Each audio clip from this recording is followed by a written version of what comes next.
అందరికీ నమస్కారం. Welcome to icon politics. నమస్కారం రాజేష్ గారు. నమస్కారం. సార్, గుంటూరులో అంటే ఒక ప్రజెంట్ సిట్టింగ్ ఎమ్మెల్యే, గుంటూరు జిల్లాలోని సిట్టింగ్ ఎమ్మెల్యే నరేంద్ర గారికి, తర్వాత అక్కడున్న ఆయనకి ఆపోజిట్ గా పోటీ చేసిన అంబటి మురళీకృష్ణ గారికి ఏదో కొంచెం స్వల్ప వివాదం నడుస్తున్నట్టుగా తెలుస్తుంది. అంటే ఇందులో కూటమి ప్రభుత్వం ఎవరికి అండగా నిలబడబోతుంది?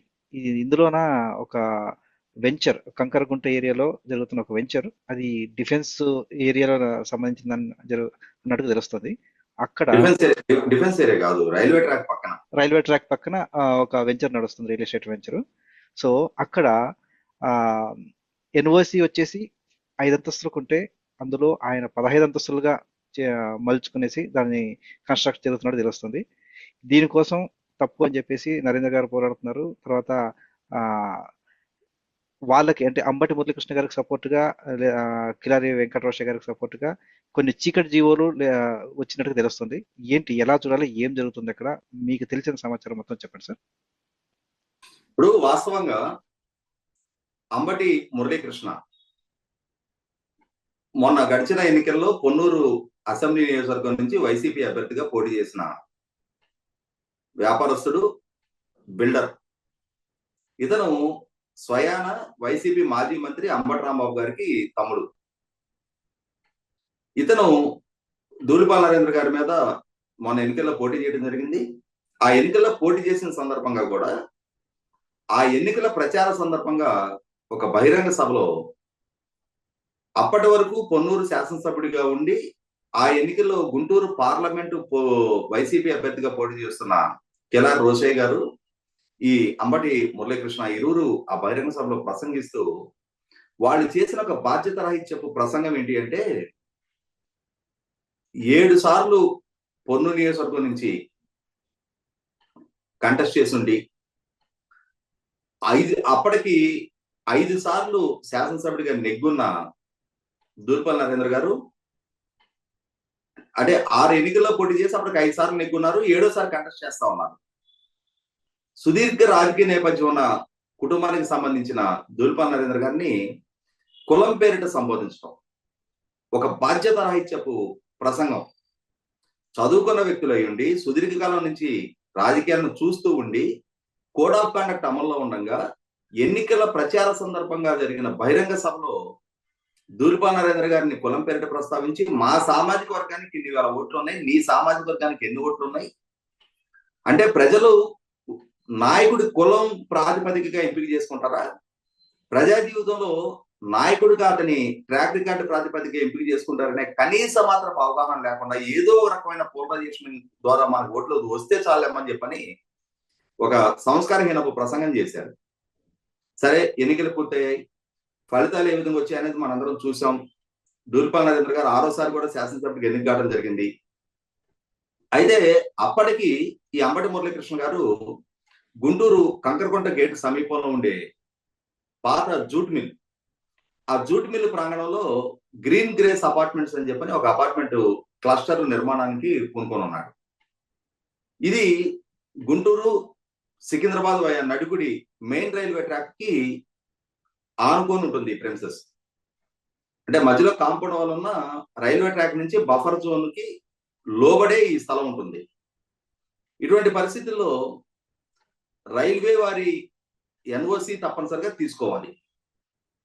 అయితే ఇక్కడ ఏంటంటే, బఫర్ జోన్ వైలేషన్స్ కి పాల్పడ్డాడు అని ఆరోపణలు ఉన్నాయి. అదే సందర్భంలో రైల్వే వారి నుంచి కూడా 5 ఫ్లోర్లకు ఎన్ఓసి తీసుకున్నాడు అని చెప్పని, మున్సిపల్ అథారిటీస్ నుంచి కూడా 5 ఫ్లోర్ల నిర్మాణానికి అనుమతి తీసుకున్నాడు అని చెప్పని స్పష్టమైన సమాచారం ఉంది. కానీ అతను 5 ఫ్లోర్లకి అనుమతి తీసుకొని అక్కడ 15 ఫ్లోర్ల నిర్మాణం ఆల్రెడీ పూర్తి చేశాడు. ఆ పూర్తి చేసే నేపథ్యంలో రైల్వే శాఖ 5 ఫ్లోర్లకి మేము అనుమతిస్తే ఇతను 15 ఫ్లోర్ల నిర్మాణం చేస్తున్నాడు కాబట్టి మా ఎన్ఓసి రద్దయినట్టుగానే భావించి ఇతని మీద చర్యలు తీసుకోండి అని చెప్పని గుంటూరు మున్సిపల్ అథారిటీస్ కి రైల్వే శాఖ నుంచి లేఖ రాయడం జరిగింది. అయినా సరే ఆ ప్రభుత్వ హయాంలో స్వయాన అంబటి మురళీకృష్ణ గారి సోదరుడు అంబటి రాంబాబు గారు మంత్రిగా కొనసాగుతున్న నేపథ్యంలో మున్సిపల్ కార్పొరేషన్ కూడా వైసీపీ వారి చేతులను ఉండటంతో దాన్ని పరిగణలోకి తీసుకొని చర్యలకు ఉపక్రమించిన దాఖలానే లేదు. ఇటువంటి పరిస్థితుల్లో ఈ అంశాలన్నింటినీ దృష్టిలో ఉంచుకొని దూలిపాల నరేంద్ర గారి దగ్గర పూర్తి సమాచారం వచ్చిన నేపథ్యంలో ఆయన రైల్వే వారికి, మున్సిపల్ అథారిటీస్ కి, ప్రభుత్వానికి కూడా ఇక్కడ జరుగుతున్న ఉల్లంఘనల పట్ల రైల్వే బఫర్ జోన్ అంశం, రైల్వే ఎన్ఓసి అంశం, మున్సిపల్ అథారిటీస్ నుంచి 5 ఫ్లోర్లకు అనుమతి తీసుకొని 15 ఫ్లోర్లు నిర్మాణం చేసిన అంశం, అలాగే పొల్యూషన్ కంట్రోల్ బోర్డు అనుమతి కూడా లేకపోవటం, వీటన్నిటిని కూడా ఆయన ఉటంకిస్తూ పదే పదే ప్రభుత్వం దృష్టికి తీసుకొచ్చి చర్యలు తీసుకోమని ఆదేశిస్తా ఉన్నారు, చర్యలు తీసుకోమని నివేదిస్తా ఉన్నారు. ఇటువంటి పరిస్థితుల్లో ఈ అంబటి మురళీకృష్ణ గారు గౌరవ హైకోర్టుని అప్రోచ్ అయ్యారు, నాకు ప్రొటెక్షన్ కావాలి అని చెప్పని. గౌరవ హైకోర్టు అతనికి ప్రొటెక్షన్ ఇవ్వడానికి సమ్మతించలా. నువ్వు తప్పనిసరిగా ఎన్ఓసి పొందే నిర్మాణం చేయాలని చెప్పని ఆదేశాలు ఇవ్వడం జరిగింది.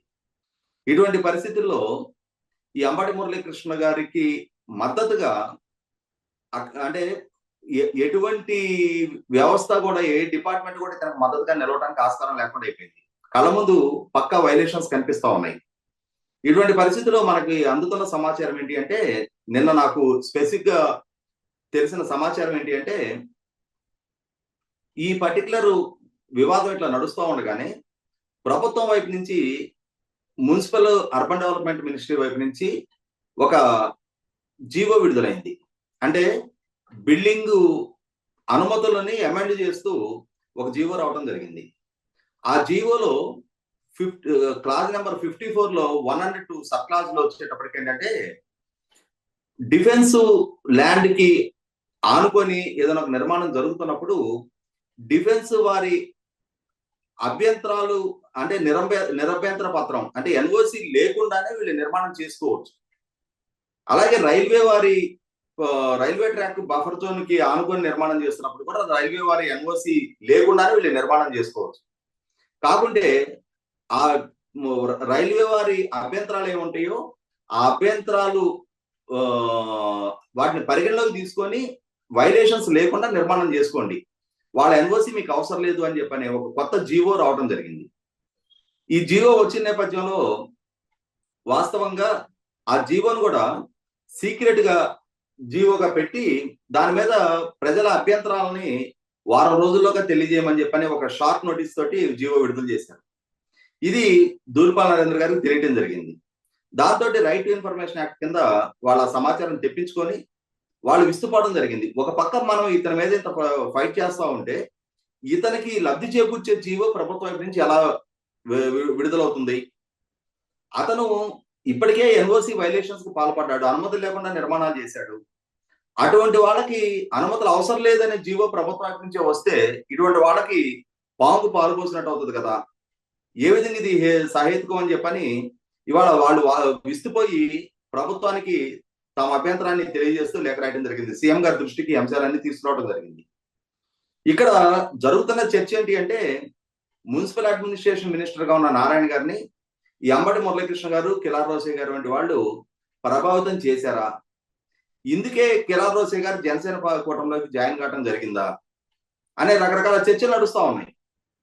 ఇటువంటి నేపథ్యంలో ఒక తెలుగుదేశం సీనియర్ శాసనసభ్యుడు లేవనెత్తిన అభ్యంతరాన్ని కూడా పరిగణలోకి తీసుకోకుండా తప్పు చేసిన బిల్డర్కి అనుకూలమైన జీవో రావడానికి ప్రభుత్వం ఏ విధంగా సహకరిస్తుంది అని చెప్పనే ఒక చర్చ కూడా నడుస్తా ఉంది. మరి ఇప్పుడు నరేంద్ర గారి వైపు నుంచి ప్రభుత్వానికి వాళ్ళ అభ్యంతరాన్ని తెలియజేస్తూ లేఖ రాశారు కాబట్టి ప్రభుత్వం ఫైనల్ గా ఏ నిర్ణయం తీసుకోబోతుంది అనేది గుంటూరు ప్రజలందరూ కూడా చాలా నిశ్చితంగా గమనిస్తా ఉన్నారు.